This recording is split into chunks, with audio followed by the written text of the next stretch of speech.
It's time for your Low Country real estate market update. It's the Brian Beatty Real Estate Show. Brian is one of the top 1% real estate agents in Charleston. Find him online at listingsincharleston.com. That's listingsincharleston.com. Or call him at 843-400-8009. Now, broadcasting from the WTMA studios, here's your host, Brian Beatty. Good morning, Charleston, and welcome to another edition of the Brian Beatty Real Estate Show here on the Big Talker, 1250 WTMA and WTMA.com. I'm your host, Brian Beatty. Thanks so much for joining me as we talk about housing. We've got an action-packed show today, guys. We have Congresswoman Nancy Mace that's going to be on the program here in just a little bit. I'm going to ask her some questions about the Charleston area, the population we've seen, infrastructure, housing, affordable housing, all kinds of great questions. So stick around for that.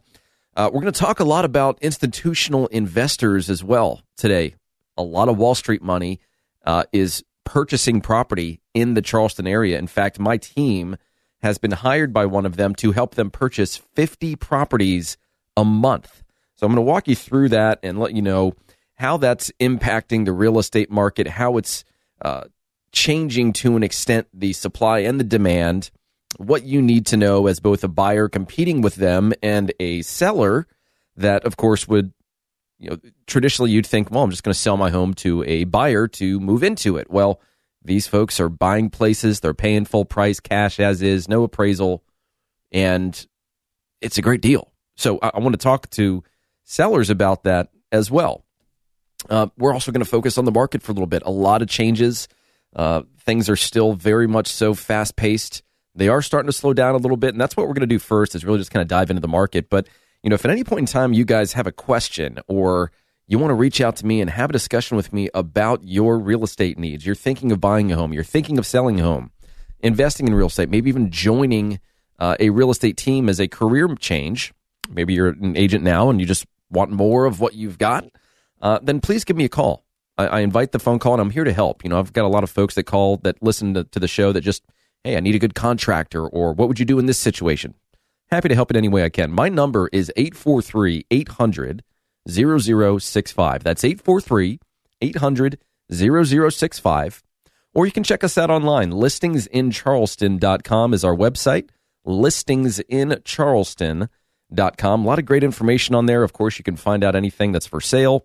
And we have seen a nice little bump up in inventory over the past few weeks. So check out the website for those updates.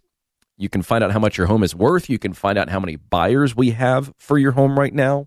And, of course, you can listen to, years of this radio show. I've been doing this for, almost 9 years now. I can't believe we're coming up on a decade here on the Brian Beatty Real Estate Show on WTMA. So without any further ado, let's get into just a discussion about the market because I think people are starting to become concerned. And, of course, if you just do like a generic Google search for real estate news, then you're starting to see more and more words like bubble or crash or a weakening of demand.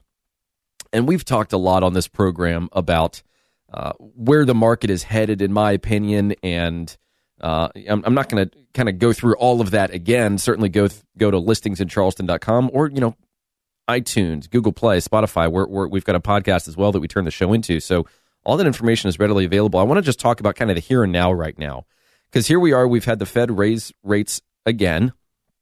And although we did have a little bit of a drop down in interest rates, they're still up significantly, even compared to the beginning of the year. The beginning of the year, we were at like 3.25%. Now we're at least 5.5%, sometimes more. And so here's the challenge that we're having. And we're experiencing it in our own business. It's kind of rampant across the country right now. And that's these folks that have had properties under contract where there's been some sort of issue. There's been some reason why the property hasn't closed. There's been some sort of delay. Something has happened. It's not been a quote unquote smooth transaction. And sometimes that's at no fault of either party. Sometimes we're dealing with delays on title work from attorneys. Sometimes we're dealing with appraisers being backed up. Sometimes lenders can only move so quickly. Sometimes buyers take their sweet time in getting documentation to lenders. I mean, there's a myriad of things that could happen that result in a closing being delayed. But the challenge is a lot of these lenders, well, lenders in general, are going to lock the buyer's interest rate for a period of time. And obviously with rates going up, it would behoove a buyer to lock their interest rate sooner rather than later. Basically, the longer you wait, the longer you wait, the higher the interest rate has been. It's jumped almost 2.5 points already this year. It's basically doubled from this time last year. So for these buyers that have homes under contract, if their rate lock expires, maybe they were at a 4% or 4.5% interest rate, and now they're staring at a 5.5%, 6% interest rate. And, property in Charleston is expensive. The average sales price is higher than it has ever been, and not just by a little, but by a lot. The average sales price in April in the Charleston Tri-County area was $585,000. That's up 18% from this time last year. Now, that's the average sales price. The median sales price is at $399,000, but even the median's up 17%. So either way, we've had just this massive surge in appreciation. And just so you know, in April of 2020, the median sales price in Charleston was $290,000, and the average sales price was $375,000. Now we're at $585,000. It's incredible what has happened with regard to appreciation. And of course, as we were talking with Derek Goulet last show about the impact that's having on purchasing power based on payment and what's comfortable for a buyer with regard to payment. And the bottom line is we are starting to see some deals fall through and just not happen. The buyer's just out of the market. They now have to reconfigure what they are able to afford. This increase in payments is having a real impact on really two different things. Number one, of course, what the buyer can afford, which in many instances is hurting the entry-level market as people kind of continue to get priced out of the market. And then, of course, you've got the other group of people that say, I don't want to pay that much. I just don't want to. And so it puts people in a very tricky position when a buyer and a seller obviously have signed a contract, but that contract is contingent upon financing. And this is, I have such a huge problem with the contract and the way that it's written, the South Carolina boilerplate purchase agreement, which basically states that the financing contingency expires at closing. Meaning that if at any point in time, even up until the hour before closing, the lender says, hey, sorry, you know what? Can't do the loan. We're denying financing. Then theoretically, technically, the buyer has the ability to cancel the contract, terminate it, and get their earnest money back. It's not good for sellers. For buyers, obviously, it's fantastic, and the contract in and of itself weighs more toward the buyer. But these are some of the challenges that not just our market, not just my team, but the entire country is facing right now, are deals that are dissolving if they're not closed quickly. And the reality is this, and I've mentioned this on this program as well, getting a home under contract, frankly, isn't that hard. There's so much demand out there and so little supply that when you put something on the market, there is a bit of a feeding frenzy still. It's happening on basically everything that we're selling, from a starter home to, a $5.5 million home on the beach that I put under contract in 2 days. And everything in between. And so the challenge that I think a lot of people are having, aside from the fact that, hey, now I'm planning on selling my home, I'm planning on moving.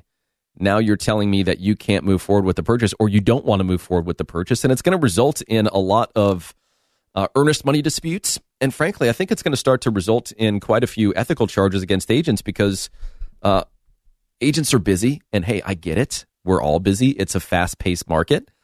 There's a lot of velocity in this market right now.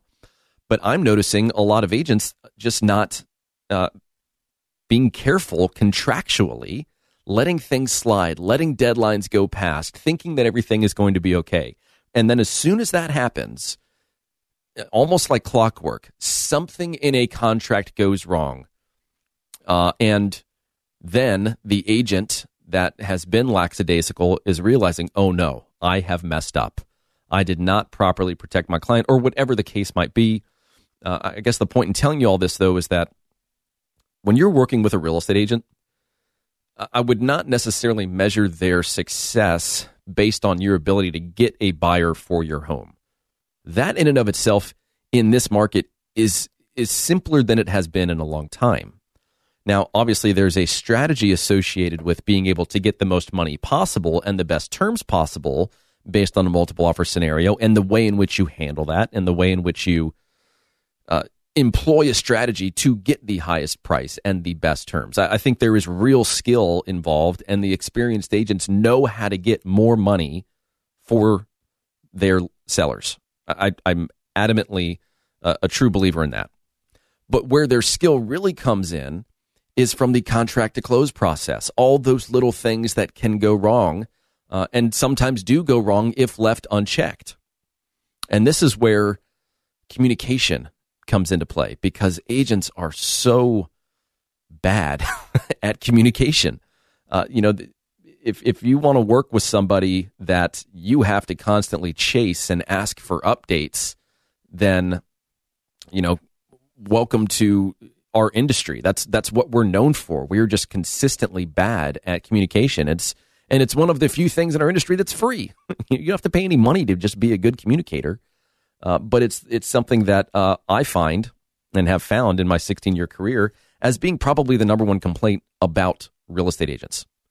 And so that's why we have a communication guarantee, by the way, in our agreement that says, hey, we will not let more than a week go by without proactively reaching out to you with an update on what's happening, even if nothing is happening, which is rare, but there are occasions where, you've got a unique property and sometimes it just takes a while to find a buyer for it. Is what it is, but you still need to know what's happening. So the market overall is still fast-paced. I do think that this window of opportunity that sellers have to basically get a ridiculous offer from a buyer, I think that window is starting to close. I think consumer confidence is starting to wane a little bit, and that's going to have an impact on the real estate market, just as much as interest rates are, by the way. So we'll see what happens. I am encouraged, of course, by the fact that we've got more listings on the market now, more standing inventory, which is indicative of this time of year, and I'd like to see that continue. We'll see what happens. But I tell you what, we're going to take a break because when we come back, we've got Nancy Mace that's going to be interviewed by me. So stick around for that and the Brian Beatty Real Estate Show right here on the Big Talker, 1250 WTMA and WTMA.com. And remember, if you want to reach out to me personally, you want to talk about real estate, my number is 843-800-0065. That's 843-800-0065. Or check us out online, listingsincharleston.com. We'll be right back. Stay tuned for more of the Brian Beatty Real Estate Show on 1250 WTMA and WTMA.com. 1250 WTMA, the Big Talker. Expert news and views on the Low Country real estate scene. The Brian Beatty Real Estate Show on 1250 WTMA. Welcome back as the Brian Beatty Real Estate Show continues here on the Big Talker, 1250 WTMA and WTMA.com.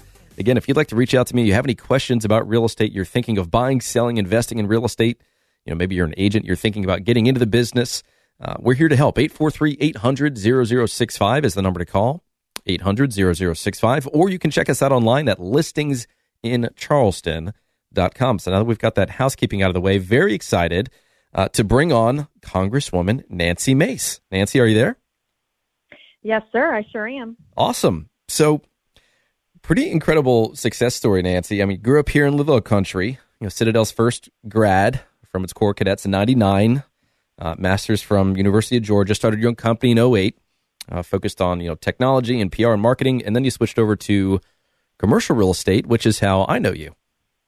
Yes, we met a number of years ago when I think I first got my real estate license.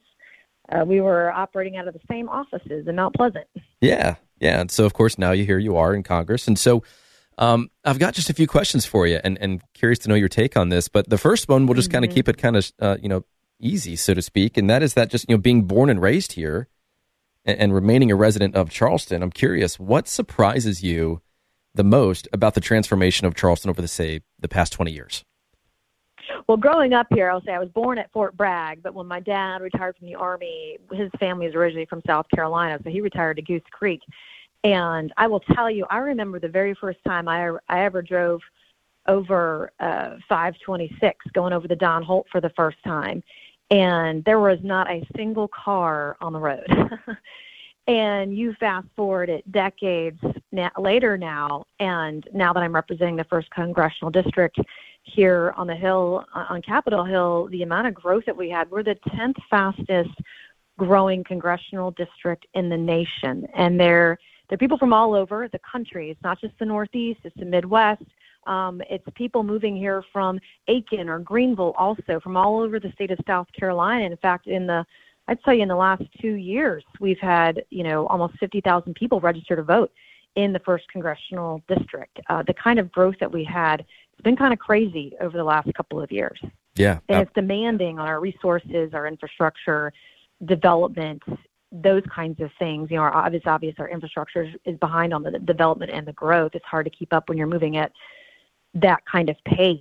But it's kind of shocking when you think about the kind of growth that we've had too. Yeah, I've been here for 21 years now, and the change has been fairly astronomical. But, we've seen this huge surge in population, businesses starting and or relocating to the area, a booming port, that accounts for, 1 in 10 jobs in the Lowcountry, and the congestion that comes along with that. So for a lot of folks, especially those that have lived here for a long time, they kind of feel like we're bursting at the seams. So what are you focused on with regard to our infrastructure and the associated impact it's going to have on our local economy? Yeah, well, I will tell you, when I got elected, the number one committee I wanted to get on, I didn't care wherever else they put me, was on the Transportation Infrastructure Committee, which I thought would be the most bipartisan committee up here. Turns out, and I serve on 3 committees, it's been the most partisan, which has been the most frustrating to me because we have such enormous infrastructure needs. It's not only federal, it's state, it's local, it's county, it's municipal, it's all of the above. And, it's not just widening of 526, it's just not widening 95 and I-26, it's flooding. There are environmental factors. And just to maintain the roads that we currently have before we even expand them, we live on islands, just about all of us do, or close to beaches and salt water and sea air. And so all those things, the maintenance of our roads and our infrastructure is a far greater cost here along the coast than any other place in the entire state of South Carolina. And so, for example, we had a recent appropriation submission for the WRDA bill, which is the Water Resources Development Act. And typically, you're only, as a member of Congress, you're limited to putting 3 projects in, and you hope and pray one of them might get some funding. The funding apparatus is determined by bureaucrats in Washington, but we're each allowed to put requests in. Well, I didn't stop at 3. I actually put in 14. It was the highest number of project requests of any member of Congress, because I just said, this is ridiculous. We have so many needs. And it's kind of like when we did the infrastructure bill last year, when we were doing the normal appropriations process, I actually had over $1 billion in that bill for the Lowcountry, and then it got stripped out and taken out when it was in the Senate. But that's been something that I've been working very hard on, is understanding our needs, our infrastructure needs, with our elected officials at the state and local level, but also with residents. And in the first 12 months in office, myself and my staff, we had over 1,000 meetings with constituents in the district. And so we listen to constituents. And when someone says, hey, there's a pothole here, we'll get in touch with the right authorities, whether it's a state or a local road or federally managed. We're trying to be involved in the processes as much as possible, but we can't get enough funding and resources fast enough to keep up with the pace of growth and development we have here in the Lowcountry. Yeah, it feels that way. But let's talk about the kind of the delicate balance act between development and economic prosperity and environmental conservation. What's your approach toward kind of blending the two without losing the charm of the Lowcountry? Yeah, and that is the delicate balance, because you want to have the right soil conditions so that businesses can start up grow, thrive here. And the vast majority of residents in the 1st Congressional District in the Low Country, they work or have started a small business. The vast majority of jobs are those that are employed by small businesses. And so you want to make sure that the economy is strong, so that businesses can start up and grow and thrive and be the best that they can be. At the same time, understanding, tourism is a big economic driver for us down here, but we all know when people come to visit, they never want to leave and they end up moving here. And so, understanding that that's part of our economy, but comes with that is the growth. But there are a couple of things that I supported as a state lawmaker and continue to support today. I have over 100% voting record with the conservation voters of South Carolina, but there are things like the Low Country Land Trust that will go out and buy property and to conserve it for nature, to conserve it for future generations, and to conserve it for the Low Country. There are ways that private citizens can keep the Low Country beautiful by using tools like conservation easements to prevent future development on their land and keeping pristine land, keeping it that way, and giving a home to wildlife and to habitats here. And I'll tell you, one of the other, we've been a part of a lot of projects, whether it's grant funding, whatever. We got over $50 million in grant funding for the district last year alone. I've passed 16 bills out of committee. But one of the very first projects that I completed as a member of Congress was a local issue in Mount Pleasant with Crab Bank. And you had the Army Corps of Engineers on one side, you had residents on another, you had the mayor and the town on another side, you had habitat groups and wildlife and environmentalists on another. And no one was on the same page. And it was that balance of, well, we know there's a lot of ecotourism here. We know this could be a barrier for storms and part of our infrastructure. It could also be a wildlife habitat for birds. And so we had all these benefits here, and you had some dredge, non-toxic dredge nearby, and we could save the federal government money, but then we just had to decide on a design for Crab Bank in the island, and we got it done in about 12 weeks, and this was an issue they've been working on for, I think, close to 11 years.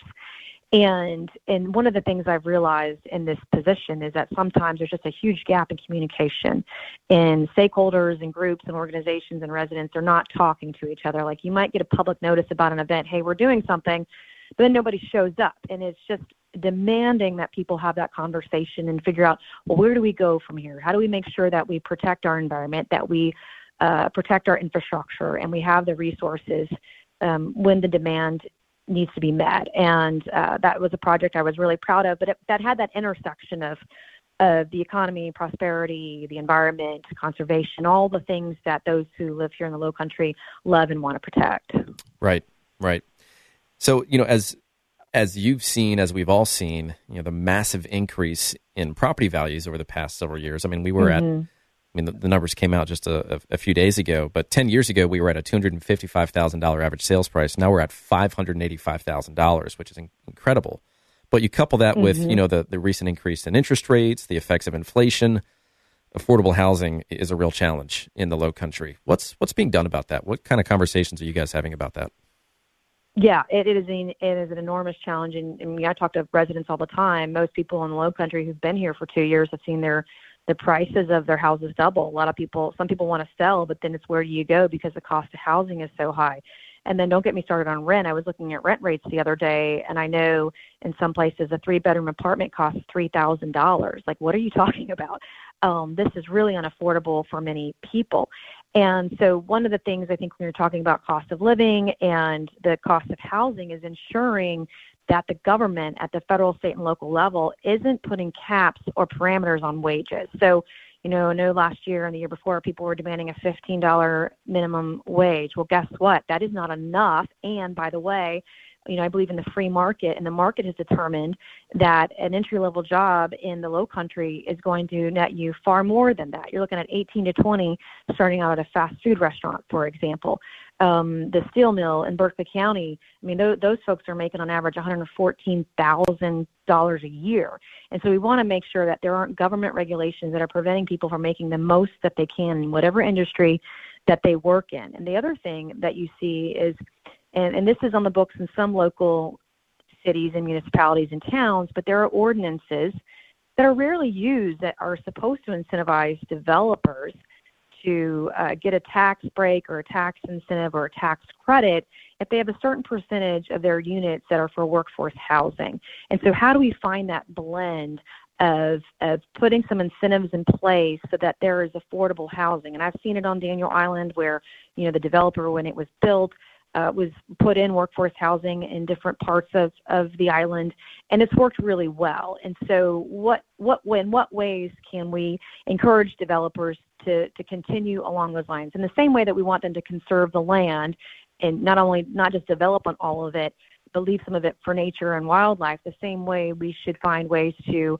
encourage developers to put in workforce housing that would make it more affordable. But the other thing that is factoring into all of this is inflation and taxes. Mm-hmm. And the final portion of the South Carolina gas tax that was voted on in 2017 hits us in July and this summer. And we're going to see gas prices go up yet again. Housing prices are up. When you have a government that is adding trillions to its debt every single year, that's putting taxes and everything, and the infrastructure bill that I talked about earlier that I ended up not voting for because come to find out it wasn't paid for when we were told it was, there were 42 new taxes in that piece of legislation. And so and I've never voted to raise a tax. And so when you look at the way the federal government spends, when you look at the way there are tax increases over the last couple of years, all those things add to the rising costs that we have. And when you go to the grocery store, you're paying twice as much. You're going to put gas in your car, you're paying twice as much. And so it's really ensuring that we have policies in place that will address the supply chain, that we look to decrease taxes for all Americans in the future, particularly when Republicans are in the majority after November. What are we going to do?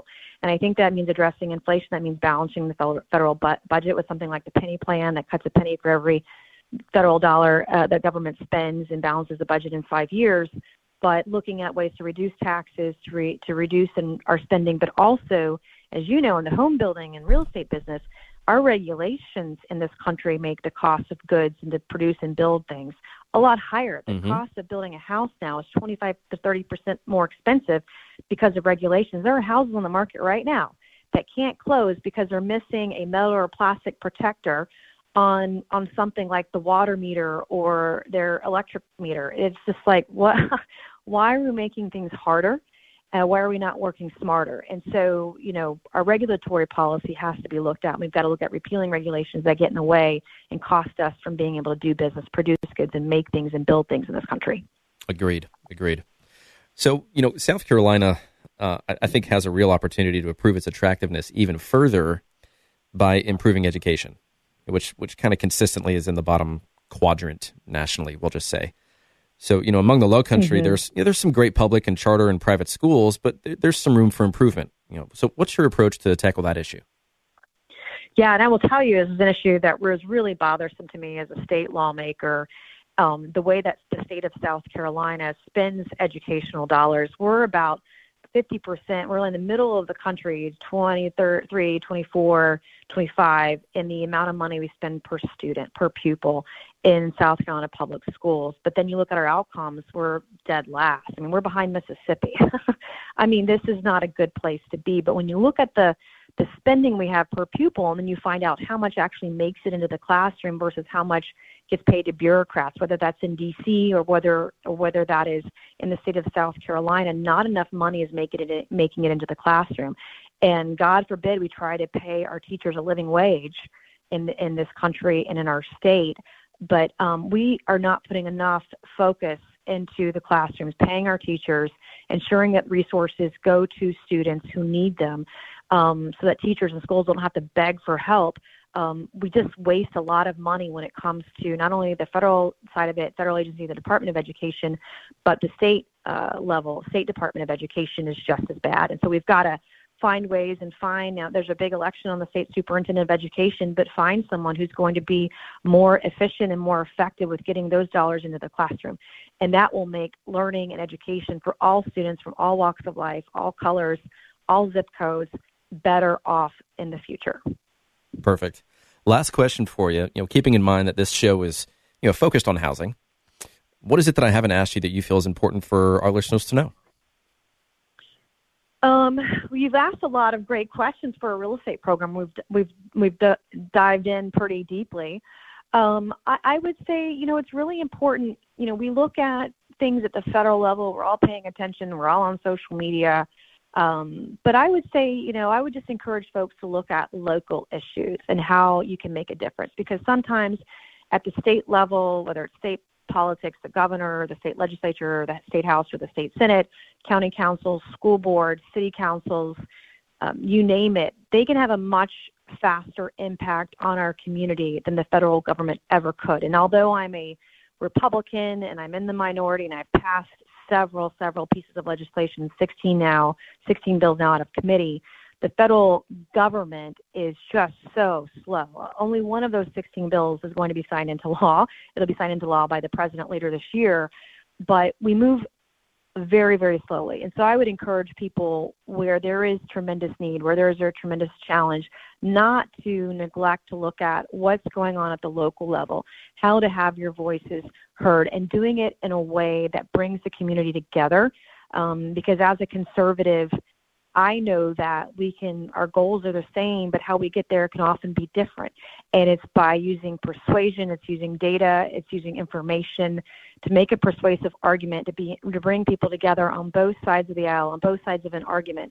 And I am living, breathing proof that you can do it. And so I would just encourage folks to be active and to think about how they can make an impact and have a voice and show up to public meetings and public hearings and share information with the community so people know what's going on.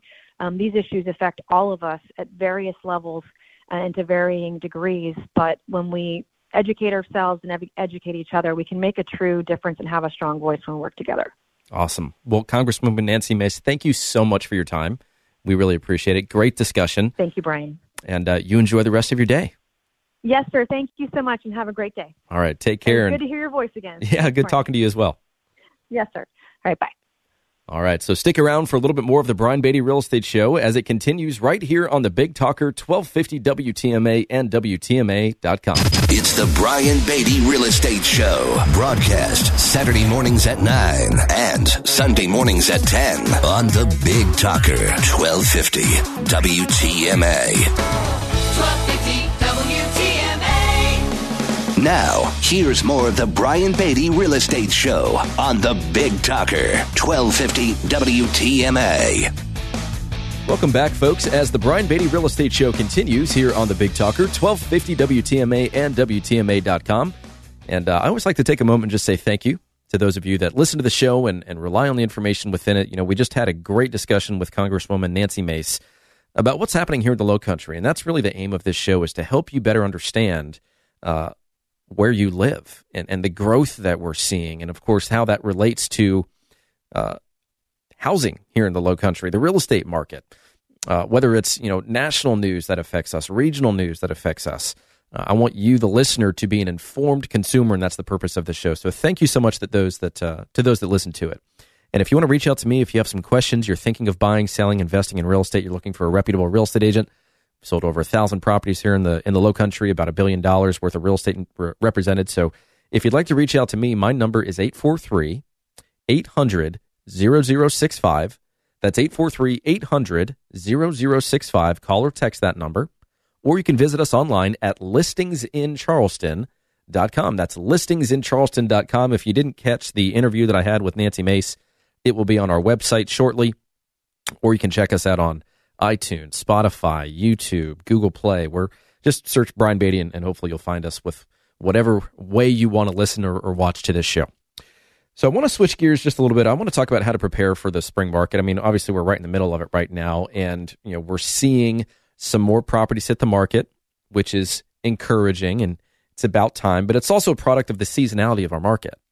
May traditionally is when we see the most new listings hit the market. So we're not sure if we're on the path toward our market balancing a little bit, right? The scales kind of returning to some semblance of normalcy, or if this is just a product of what happens this time of year. I can tell you that in 2020, we had basically no seasonality in our market because we were right in the middle of COVID and stay-at-home orders, and it just felt so much different. Well, it was so much different, and that is when inventory, number of homes for sale, just started to fall off of the face of a cliff. And now we're finally at the point where maybe we've hit the bottom. We've bounced a little bit. We've put a few hundred more homes on the market consistently than we have in months or years past at this point. But as a seller, the idea is this, right? And first of all, no one here has a crystal ball. There's so much going on economically, politically, locally, that it's tough to put your finger on what's going to happen. I have a general idea just based on the fact that I'm a student of the market. I've studied it for a very long time. That's how I got to be where I am. But for a seller, the idea is always, how can I sell it for the most money possible? Now, on that spectrum, you've got folks that want to sell quickly for maximum convenience. And with the entrance into our market of institutional investors and hedge funds, people buying from all over the country, all over the world, Wall Street, the prices have become exceedingly high. I just mentioned that 10 years ago, the average sales price in the Charleston market was $255,000. Last month, it was $585,000.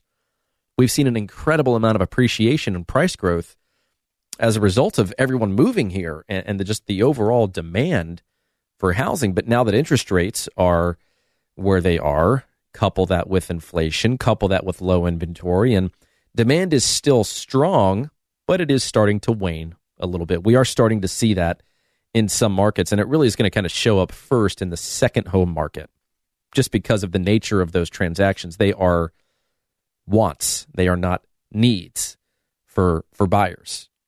Now, for a seller, you might need to sell it, but it's still a matter of whether the buyer is in a position to purchase it or not. Now, for at least the short term, there are so many folks with their eyes on Charleston that you're not going to have any challenge selling it. But what we've all been used to is the idea that this buyer is going to get you a great offer. They're going to agree to your terms. They might even let you stay in it for a week or two or a month or two so that you can figure out where you're going to go next. It's as is. They're waiving the appraisal. They're really giving you a fantastic offer. What some on the outside looking in might label as ridiculous. And the window for receiving those ridiculous offers, in my opinion, is starting to close. It's tightening up a little bit. We're seeing it right now. The data won't show it for a few months from now when those closings occur and when days on market start to creep up a little bit, or when the difference between the list price and sales price widens just a little bit. But those are going to be the telltale signs. So if I'm a seller right now, then on one hand, as I mentioned last program, we have a local buyer that is purchasing property for cash off market. They're paying full market value. They're waiving the appraisal, 10 days to inspect the property just to make sure there's nothing major. I've not seen them renegotiate a contract yet because the sellers are supposed to disclose any material defects about the property. And we're going to talk about that because that's something that I think people are really, they're getting sued over. And sellers, I think, are becoming maybe a little too comfortable with everything being in their favor. So I want to talk about that in just a little bit. But on one hand, we've got this cash buyer that will buy your house. They'll make you an offer in 24 hours. This week, we've already done 7, I think, with them. So if that's an option that you want, I'm just here to tell you, we have it, and it's readily available. All you have to do is call or text me, 843-800-0065. We'll get some details about your property. We'll put it in front of them, determine whether they want to make an offer or not and how much it's going to be. And I have not seen them make an offer below fair market value yet. Of course, the other route is let's prepare the home for sale. Let's come up with a pricing strategy, right? Do we either price it at what it's worth or very close to what it's worth with the expectation that we're going to get multiple offers and have buyers fight over each other? We're still seeing multiple offers on almost everything we put on the market. Or do we price it a little high, knowing that at least in the short term, prices are still going to go up a little bit? It's not like we are dead in the water. And I don't want people listening to think that our market has somehow, some way grinded to a halt. It has not. But we are starting to see some of those signs. It will be kind of slow at first, but as soon as consumer confidence shifts, that's when the market will shift. So do we price it at what it's worth, or do we anticipate the appreciation in that particular area, in that price range, in that zip code, in that neighborhood, after assessing our local competition? And do we hope that a buyer comes up to us? Do we then basically set the next benchmark for what a home of that size with those upgrades and that kind of condition would sell for? And that's really just a matter of personal preference. I'd say there's no right or wrong answer. It's dependent upon your level of motivation and your propensity for risk, quite frankly. So when you're thinking about putting your home on the market right now, I will tell you that there are so many buyers out there that are looking that most of these homes in really attractive neighborhoods, mine being one of them, I think we've put maybe a handful. I can probably count on one hand the number of homes we've put on the market officially in the past, say, 2 years, maybe 3 years. And we've done probably triple that, maybe even quadruple that off market, just because someone knows someone that wants to move into the area. Or there are agents that live in the neighborhood that are working with buyers that say, hey, if you ever have someone interested in selling their house, please let me know. I'll bring you a buyer. And with the amount of marketing that my team does and the amount of buyers that we have literally 17,000 buyers in our database that review properties from us when we send them to them. So whenever I'm going to someone's house, I look in my database, and through some creative technology that we have access to, we can see this is the number of people that if I were to put that home on the market would be interested in that kind of home. And it's usually in the hundreds. And so I implore you, if you're thinking about selling your house and you value not having to fix it up as much as you would in a traditional sense, or opening yourself up to showings, then let's see if we can either get you a cash offer from our local buyer, or if there's anybody else in our database that might be interested in your property. And to do that, just give me a call or text me, 843-800-0065, or contact us online at listingsincharleston.com. That's listingsincharleston.com. Stick around for the last few minutes of the Brian Beatty Real Estate Show right here on the Big Talker 1250 WTMA and WTMA.com. Visit Brian Beatty's website at listingsincharleston.com. The Brian Beatty Real Estate Show continues next on the Big Talker 1250 WTMA. 1250 WTMA. You're listening to the Brian Beatty Real Estate Show on the Big Talker 1250 WTMA and WTMA.com. Welcome back, folks, to the last few minutes of the Brian Beatty Real Estate Show here on the Big Talker, 1250 WTMA and WTMA.com. I really appreciate those of you that have listened to the program. We've had some great content for you today, I think. But I just want to give a word to the wise for these last few minutes here. And that is, sellers that have been putting their property on the market, or agents that are kind of like your typical MLS agent, meaning, hey, we'll sign the paperwork, we'll put it on the MLS, we'll let other agents show it, they'll bring us an offer, I'll help you negotiate it, we'll be done. Sometimes people get too comfortable. There are some very important documents that you need to sign, and there are very important issues that you as a seller need to disclose. I think what we are seeing right now, because of the number of buyers that are electing to waive the inspection, are, of course, relying on the data that you, the seller, are divulging to them about the condition of your home. It's done through a specific document called a property condition disclosure statement, where you are required to disclose any present material defect. There are a few other questions in there that talk about previous issues as well, but that is a document that you have got to take your time on. If you're a seller and you are selling for sale by owner, you have got to put in the time and energy and attention into filling that document out correctly, because that is likely the single most important document that you can sign that prevents somebody from suing you. It's a very serious issue. It's happening more and more.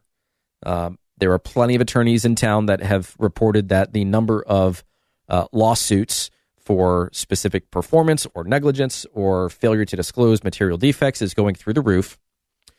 And so I just wanted to take a little time and just say, make sure that you work with somebody that really understands what they're doing. Make sure you work with somebody that can help you understand the importance of the documents and the process and can protect you contractually so that you don't wind up in front of an attorney or judge because of either negligence. Hey, we all don't know what we don't know, but that's why you rely on professionals.